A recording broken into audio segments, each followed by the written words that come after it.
ہر کسی کا خوشی منانے کا انداز بیاں اپنا ہوتا ہے۔ گورے بھی اپنی جگہ حیران تو ہوتے ہوں گے کہ امریکہ کے 50 ریاستیں ہیں، ہر ریاست کا خوشی منانے کا انداز الگ ہے۔ یورپ کے درجنوں ممالک میں ہر ملک میں موجود مختلف علاقوں کے کھلاڑی اپنے اپنے انداز میں فتح کا جشن مناتے ہیں یا خوشی کا اظہار کرتے ہیں، لیکن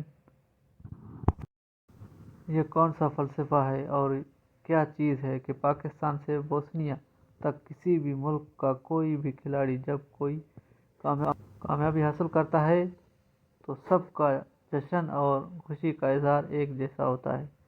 اتنی بڑی دنیا میں مختلف رنگ، نسل اور زبان والوں کو خوشی منانے کا 100% ایک جیسا طریقہ آخر کس نے سکھایا ہے؟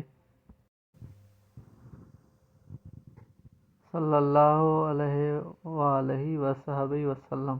یہ ایک نشانی ہے کافی مجھ کو کہ چاہوں اس کو کہ ایک امی جہاں بھر کے نصاب میں ہے۔ سرکار صلی اللہ علیہ وسلم کا یہ طریقہ ہے خوشی منانے کا اور بہترین طریقہ ہے، اور صحابہ کا اس طرح خوشی منانی چاہیے جتنا کہ انگریزوں کے طریقے۔ چینل کو سبسکرائب، لائک اینڈ شیئر ضرور کیجیے گا، کریں اور طریقے سبسکرائب، لائک اینڈ شیئر۔